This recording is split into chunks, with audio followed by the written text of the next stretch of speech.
हमारे साथ TDP spokes person Jyotsna madam जुड़ी हैं। मैडम, एक तरफ ब्राइबरी गेट को लेकर मुख्यमंत्री, तेलंगाना के मुख्यमंत्री से जवाब आता है कि 100 करोड़ हम एक्सेप्ट नहीं करेंगे जो अदानी ने यंग इंडिया स्किल्स यूनिवर्सिटी को देने थे, और साथ में जो भी प्रोजेक्ट्स दिए हैं एक डेमोक्रेटिक प्रोसेस में इनको दिया गया है। इसको लेकर आप क्या कहेंगे? वो करे तो अब वो यही तो बोलेंगे वो लोग। अगर वो करे तो डेमोक्रेटिक प्रोसेस है, और दूसरा कोई भी स्टेट कुछ भी कर रहा है तो उसमें आपको कुछ परेशानी, आई डोंट थिंक। सी उनका अब रेवंत रेड्डी जी क्या बोल रहे हैं क्या नहीं बोल रहे हैं, अब उनकी पार्टी का क्या स्टैंड है हमें तो नहीं पता, क्योंकि राहुल गांधी जी वहां सेंटर में बोलते हैं अदानी जी को, अदानी ये है अदानी वो है बोल के राहुल गांधी जी वहां सेंटर में बोलते हैं, और वही अदानी ग्रुप से यहाँ पे ये लोग 4-5 प्रोजेक्ट भी ले रखे हैं, ऑलरेडी ले रखे हैं। अब ये 100 करोड़ की बात तो ना करो आप, पहले तो अभी ले रखे हैं लोगों ने। अब मेरी बात ये है कि एक कंट्री में अगर कुछ भी कोई भी, अगर आपको मान लीजिए आप मुझे पसंद न करते हो तो, और मैं किसी से बात करूं तो आप उनसे और मेरे बीच में कुछ भी एलिगेशंस लगा दोगे कि करप्शन चार्जेस है, ये है वो है, it doesn't matter, it doesn't think. Opposition का एलिगेशन नहीं है, there is some agency, US से कोई इन्वेस्टिगेटिव एजेंसी ने इस चीज को कहा है कि कुछ ब्राइबरी यहाँ पर हुई है, ये एलिगेशंस लगाए हैं। सरकार से कार्रवाई की मांग की है या फिर वो खुद कार्रवाई करेंगे अगर अदानी जी को वहां भेज दिया जाए? तो इसको लेकर आप सरकार में हैं, आपको जवाब देना है इस चीज पर, तो आप क्या कहेंगे? हाँ, तो मैं वही बात बोल रही थी। ये जो आपने पूछा एलिगेशन है ब्राइबरी चार्जेस को लेके, हाँ, आंध्र प्रदेश के सरकार जो एक्स सरकार है उसके ऊपर भी एलिगेशन है। हम अभी वहां पे सरकार में है, हम लोग इमीडिएटली हम लोगों ने क्या किया, पूरा जो भी डॉक्यूमेंट्स है, पूरा जो कॉन्ट्रैक्ट का रिलेटेड जितने भी डॉक्यूमेंट्स है, जो भी डिसीजंस जिस किसी ने भी ले रखा है, वो पूरा हम लोग आज रिव्यू कर रहे हैं। वो जैसे ही मतलब whether it was properly done और नॉट, उसमें भी कुछ घोटाला हुआ है, कुछ हुआ है वाकई में कुछ तो भी, बिकॉज अभी वहां पे जो पर्सन इन्वॉल्व है वो तो जगन मोहन रेड्डी जी है।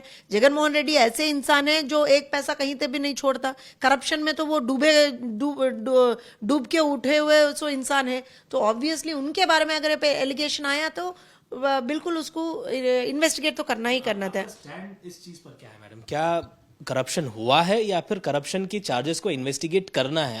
आपकी पार्टी का स्टैंड क्या है? हम तो ये बोल रहे हैं कि अगर कुछ ऐसा है, because see as you said, ये हमने या किसी और ने नहीं बोला है, कुछ इन्वेस्टिगेटिव एजेंसीज ने बोला है, तो डेफिनेटली अगर कुछ है तो वो लोग इन्वेस्टिगेशन अपना जारी रखेंगे, पहली बात। मगर हमारी जो सरकार अब आंध्र प्रदेश में है, क्योंकि आंध्र प्रदेश का जो एक्स चीफ मिनिस्टर है उसके ऊपर एक एलिगेशन भी उन लोगों ने लगाया है, तो वो जो कॉन्ट्रैक्ट रिलेटेड है उसके ऊपर तो हम लोग एक रिव्यू तो करेंगे ना, जानना तो पड़ेगा, हाँ हुआ नहीं हुआ वो तो हम लोग कर रहे हैं। उसके बाद हो सके तो अगर वाकई में वहां पे कुछ ऐसा हुआ है, कुछ करप्शन चार्जेस हैं, करप्शन हुआ है वहां पे, तो बिल्कुल वो कॉन्ट्रैक्ट को भी रद्द करने में हम लोग पीछे नहीं हटेंगे। हमारी सरकार तो इस चीज में बहुत, we are very transparent in that, because आज के तारीख में ट्रांसपेरेंसी एंड अकाउंटेबिलिटी बहुत इंपॉर्टेंट है, और हम इस चीज को बहुत मानते हैं। और अगर इन्वेस्टिगेटिव एजेंसीज मानते हैं कि कुछ गलत हुआ है तो बिल्कुल इन्वेस्टिगेशन करना चाहिए, तो हम बिलीव करते हैं।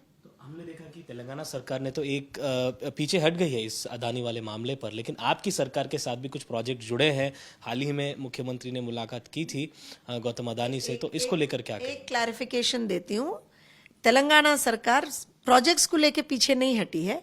जो यंग इंडिया जो उन लोगों का एक प्रोजेक्ट है, उसमें सीएसआर फंड्स जो वो लोग देना चाह रहे थे 100 करोड़ का, उसका फिजिकल ट्रांसफर हम लोगों को नहीं होना बोले ये लोग, बस और कुछ नहीं बोले। ये क्लैरिटी तो हम देना चाह रहे हैं।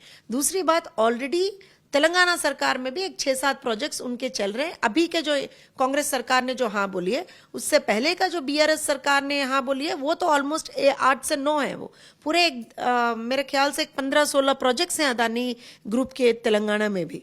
तो ऐसा तो नहीं हो सकता कि एकदम से हम लोग सब प्रोजेक्ट्स को हटा दे, ऐसा तो नहीं होगा। पहले तो देखना चाहिए ना कि उसमें क्या हो। और ये पर्टिकुलर प्रोजेक्ट को लेके जो आप पूछ रहे हो, आंध्र में जो प्रोजेक्ट को लेके आप पूछ रहे हो, उसमें अगर कुछ गलत हुआ है तो वो प्रोजेक्ट को रद्द कर देंगे। हम तो उसमें बहुत क्लियर है, ट्रांसपेरेंट है। केंद्र में आपकी सरकार है, क्या टीडीपी डिमांड करेगी कि तेलंगाना के जितने भी प्रोजेक्ट्स पूर्व में हुए हैं या पर अभी जो चल रहे हैं, इस पर कोई जांच हो?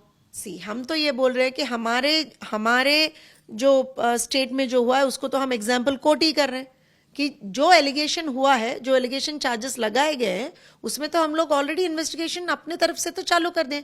अगर तेलंगाना सरकार मानती है कि उसमें भी इन्वेस्टिगेशन करना चाहिए, अर्लियर बीआरएस सरकार जो करी है या फिर इन लोगों ने जो प्रोजेक्ट्स करी है उसमें भी उन लोगों को करना चाहिए, तो that's up to them. we wouldn't see. My point is we have to be very specifical when we say all these things, because an agency, an investigative agency has come up and said something wrong has happened with one particular contract. That's what they are trying to say. So उसमें हम लोग जो अपना investigation है वो तो हम लोग ऑलरेडी चालू कर दिए.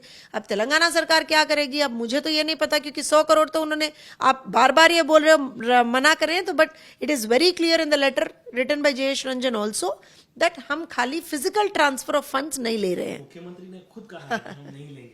अब मुख्यमंत्री ये तो भी बोल दें कि पहले के छह जो प्रोजेक्ट्स है उसका भी क्या हाल है. आप तेलंगाना मुख्यमंत्री से ये तो भी पूछ लो. आप जैसे आप हमें पूछ रहे हो, हम तो ये बोल रहे हैं कि इस प्रोजेक्ट में जो, इस कॉन्ट्रैक्ट में जो उनके ऊपर एलिगेशन चार्जेस आए हैं, ब्राइबरी एलिगेशन चार्जेस है, उसको तो हम इन्वेस्टिगेट कर रहे हैं. हमारे जो फाइनेंस मिनिस्टर ने यहां तक बोला है कि बिल्कुल अगर उसमें कुछ भी कहीं पे भी घोटाला नजर आता है तो वो पूरा कॉन्ट्रैक्ट को भी हम लोग रद्द करने के लिए भी हम लोग पीछे नहीं हटेंगे. वो तो बोला है.